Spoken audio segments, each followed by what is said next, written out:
नमस्कार, वंदे मातरम। दोस्तों, स्वागत है आप सबका सैनिक पाठशाला में। जैसे आप बोर्ड पर देख पा रहे हैं दोस्तों, आज के इस वीडियो में 6 महत्वपूर्ण जानकारियों को लेके आया हूं। तो चलिए आगे बढ़ेंगे, सभी जानकारियां हासिल करेंगे। इससे पहले कि आगे बढ़े दोस्तों, मेरा हमेशा की तरह आप सबसे आग्रह है, अगर आप सैनिक पाठशाला का वीडियो पहली बार देख रहे हैं या अभी तक चैनल को सब्सक्राइब नहीं किया है, तो चैनल के साथ जुड़े रहने के लिए और आपसे जुड़ी हुई भरोसेमंद जानकारियों को पाते रहने के लिए चैनल को सब्सक्राइब जरूर करें। तो चलिए, सबसे पहली जानकारी जैसे आप देख रहे हैं दोस्तों, जनवरी 2024 से डीएडीआर 50% या 51%। देखिए लाइव कैलकुलेशन, नवंबर का महंगाई 139.1। दोस्तों, आप सबको पता है कि जनवरी 2024 से हमारा डीएडीआर का परसेंटेज बढ़ जाएगा। और कितना होगा?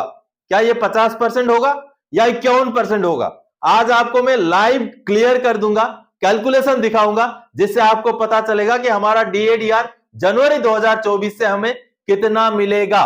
तो चलिए आपको लाइव कैलकुलेशन दिखाता हूं। दोस्तों, आप ये लाइव डीए कैलकुलेटर देख रहे हैं, जिसमें नवंबर 2023 तक का आंकड़ा आ रखा है 139.1 और उसके हिसाब से हमारा डीएडीआर 49.68 यानी कि 50% ऑलरेडी पहुंच चुका है।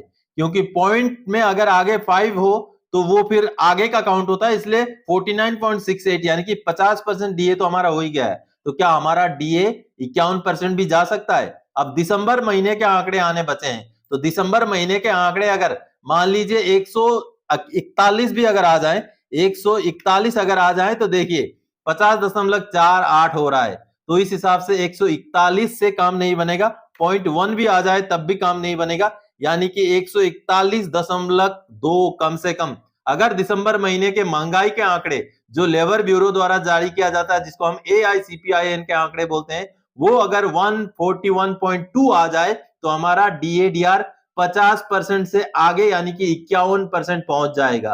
अब क्या यह संभव है कि हमारा डीएडी जो आंकड़े हैं नवंबर के महीने के जो आंकड़े 139.1 हैं तो बढ़ करके 141.2 हो जाए? इसके लिए आपको एक चीज गौर करना पड़ेगा दोस्तों। जून 2023 में आप देखिए, जून 2023 में जो आंकड़े थे वो आंकड़े थे 136.4 और वही आंकड़े जुलाई 2023 में बढ़ करके 139.7 हो गए।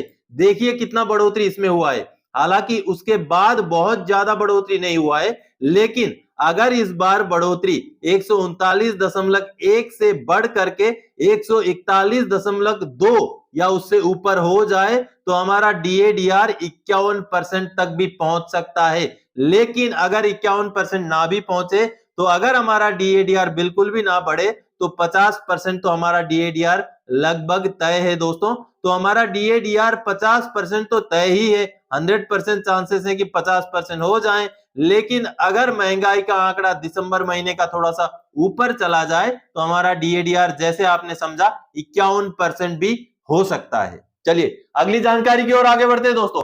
पांचवें वेतन आयोग के हिसाब से पेंशन 50% के बजाय 67% की मांग प्रधानमंत्री जी और वित्त मंत्री जी के पास पहुंची। जी हां दोस्तों, बाकायदा लेटर पहुंच गया है माननीय प्रधानमंत्री जी और वित्त मंत्री जी के पास कि पांचवें पे कमीशन में जो रिकमेंडेशन था उसके हिसाब से पेंशन 50% नहीं बल्कि 67% दिया जाना चाहिए। चलिए उस लेटर को देखते हैं। दोस्तों, ये जो लेटर आप देख पा रहे हैं भारत पेंशनर समाज द्वारा लिखा गया है, 12 जनवरी 2024 का लेटर है और ये लेटर लिखा गया माननीय प्रधानमंत्री जी को, माननीय वित्त मंत्री जी को और प्रधानमंत्री मंत्रालय में जो राज्य मंत्री है उनको लिखा गया है, जितेंद्र सिंह जी को। अब दोस्तों, और ये जो लेटर है ये पेंशन में बढ़ोतरी को लेकर के, आप जैसे यहां पर देख पा रहे हैं, पेंशन में पांचवें पे कमीशन के रिकमेंडेशन का हवाला देकर के बढ़ोतरी की मांग की गई है। और इसमें जो मूल जो सेंटेंस है दोस्तों, वो इस वाले पैराग्राफ में है, जैसे आप देख पा रहे हैं, द रिकमेंडेशन एंड रियलिटी। ये जो है इसको मैंने हिंदी में अनुवाद कर लिया, जैसे आप नीचे देख पा रहे हैं, सिफारिश और हकीकत। आप देख रहे हैं टीईसीएस ने पांचवें सीपीसी के साथ अपने परामर्श में चतुराई से बताया कि एक सेवानिवृत्त व्यक्ति के लिए अपने सेवानिवृत्ति पूर्व जीवन स्तर को बनाए रखने के लिए अंतिम वेतन का 67% पेंशन आवश्यक है। हालांकि जमीनी हकीकत कम है, वर्तमान में पेंशन अंतिम आहरित वेतन का केवल 50% अंकित की गई है। यह अंतर केवल एक संकेत नहीं है, यह अनगिनत वरिष्ठ नागरिकों के जीवन की गुणवत्ता में एक ठोस गिरावट का प्रतिनिधित्व करता है। यानी कि हमारा जो पेंशन है 50% के बजाय 67% दिया जाना चाहिए। इसके बारे में यहां पर पूरे जस्टिफिकेशन दिए गए दोस्तों 5वें पे कमीशन के हवाले से। चलिए अगली जानकारी दोस्तों, अगली जानकारी है पेंशन इनकम टैक्स के दायरे से बाहर रहे। जी हां, यानी कि दोस्तों पेंशन को इनकम टैक्स के दायरे से बाहर रखने को लेकर के लेटर प्रधानमंत्री जी को लिखी जा चुकी है। जी हां, और बकायदा 5वें पे कमीशन का रिकमेंडेशन का पैराग्राफ का हवाला देकर के ये गुजारिश की गई है। चलिए लेटर देखते हैं दोस्तों। भारत पेंशनर समाज का ये वही लेटर है जो पिछली बार आपने अभी देखा था, प्रधानमंत्री जी को, वित्त मंत्री जी को और प्रधानमंत्री कार्यालय में राज्य मंत्री जी को इसको एड्रेस किया गया है। और इस लेटर में जो है दोस्तों पेंशन को जो इनकम टैक्स के दायरे से बाहर रखने की बात करी गई है। देखिए taxation a double edge sword, यानी कि दो धारी तलवार है। यहाँ पर 5वें पे कमीशन का हवाला दिया गया है और सारा का सारा जो पेंशन है आप देख पा रहे हैं यहाँ पर जो पैराग्राफ नंबर 167.11 यानी कि 5वां पे कमीशन का जो रिकमेंडेशन है उसका पैराग्राफ नंबर है ये, exempting pension along with dearness relief and fixed medical allowance from income tax could provide significant relief. यानी कि 5वें पे कमीशन के रिकमेंडेशन के हिसाब से जो है पेंशन को जो है इनकम टैक्स के दायरे से बाहर रखने की मांग की गई है दोस्तों। चलिए अगली जानकारी की ओर आगे बढ़ते हैं दोस्तों। पेंशन मंत्रालय का 15 जनवरी 2024 का आदेश हर मंत्रालय को पेंशन अदालत का आयोजन के साथ साथ उसकी जानकारी भी वेबसाइट में देना पड़ेगा। जी हां, पेंशन मंत्रालय की तरफ से 15 जनवरी 2024 को एक आदेश निकाला गया है जिसमें अपने पुराने आदेशों का हवाला देते हुए पेंशन मंत्रालय ने बाकी मंत्रालयों को यह कहा है कि पेंशन अदालतों को गठित करें। सिर्फ गठित करना ही नहीं, उसके बारे में अपने वेबसाइट्स में उसका प्रचार भी करें ताकि पेंशनर्स की जो भी समस्याएं हैं वो उन पेंशन अदालतों में जाकर के अपनी समस्याओं का समाधान कर सकें। चलिए जो लेटर जारी किया गया उस लेटर को देखते हैं दोस्तों। ये जो लेटर आप देख पा रहे हैं पेंशन मंत्रालय का लेटर है 15 जनवरी 2024 का और ये पेंशन अदालत को गठित करने से जुड़ा हुआ लेटर है। यहाँ पर सख्त हिदायत दी गई है सभी मंत्रालयों को कि जैसे पहले भी पेंशन मंत्रालय ने कहा था कि समय समय पर पेंशन अदालतों का गठन किया जाए ताकि पेंशनर्स के जो भी समस्याएं हैं उनका समाधान किया जा सके। और साथ ही साथ पेंशन अदालतों के गठन करने के साथ ही साथ उनको एस्टैब्लिश करने के साथ ही साथ उनके बारे में प्रचार प्रसार भी किया जाए ताकि पेंशनर्स को पता चले कि पेंशन अदालत कब और कहां हो रहे हैं ताकि उनसे उनके जो भी पेंशन से जुड़े हुए समस्याएं हैं उनको लेकर के वो यथा समय पर वहां पर जा सकें। तो आप सबने देखा दोस्तों पेंशन मंत्रालय की तरफ से एक बार फिर से पेंशनर की भलाई के लिए पेंशन अदालतों का गठन करने के बारे में इंस्ट्रक्शन निकाला गया है। चलिए अगली जानकारी की ओर आगे बढ़ते दोस्तों। लंबी लड़ाई और 1,84,544 का एरियर पीसीडीए का लेटर। जी हां, एक पेंशनर है जिन्होंने पेंशन आने के बाद एंट्री लेवल पे के ऊपर केस टेकअप किया था। अब उनका पीसीडीए की तरफ से जवाब आया है कि उनको एरियर मिला है, कैसे मिला है, कितना मिला है, किस महीने में मिला है, वो लेटर देखते हैं। चलिए अब दोस्तों ये office of the principal controller of defence accounts army का आप लेटर देख पा रहे हैं 15 जनवरी 2024 का, जो कि पेंशनर को एड्रेस किया गया है आर इलियारासू जी को।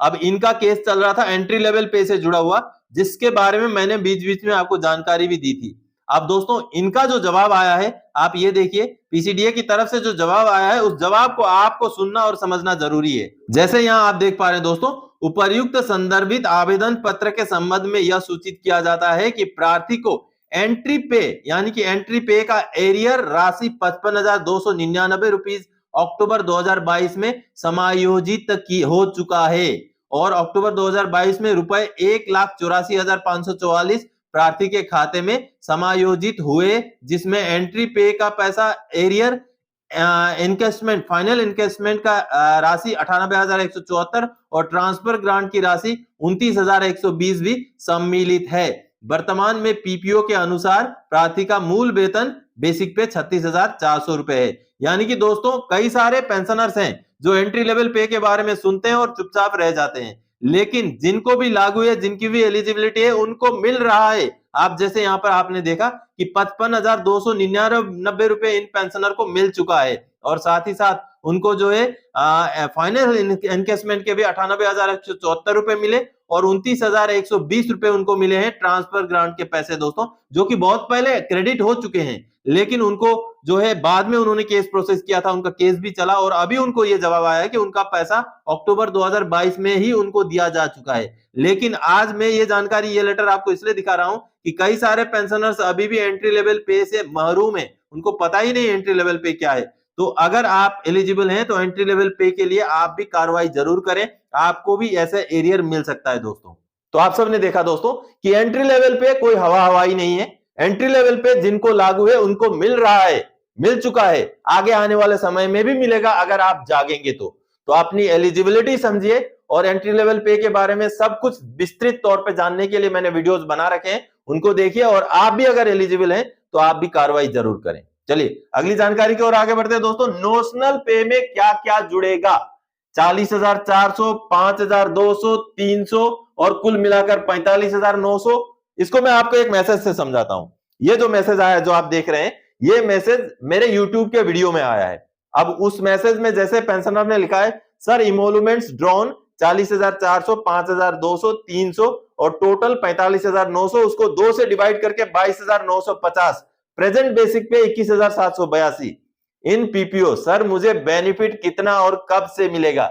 यानी कि वो चाहते हैं कि नोशनल पे का उनको बेनिफिट मिले और इसका आधा यानी कि 22,950 उनको उनका पेंशन होना चाहिए, जबकि उनको 21,782 रुपए मिल रहा है। तो आपको नोशनल पे डिटेल्स निकालना समझना पड़ेगा। चलिए मैं आपको पीपीओ दिखाऊंगा और समझाऊंगा कि एक्चुअल में नोशनल पे डिटेल्स में है क्या, कौन सी चीजें जुड़ेंगी और कौन सा आपका नोशनल पे डिटेल्स है जिससे आपका पेंशन के साथ उसको कंपेयर करके आपने देखना है। चलिए देखते हैं। अब दोस्तों पीपीओ के सीधे मैं नोशनल पे डिटेल्स वाले पोर्शन में लेके चलता हूं। अब नोशनल पे डिटेल्स में आपका नोशनल पे है कौन सा, किस चीज का आधा आपका पेंशन होगा।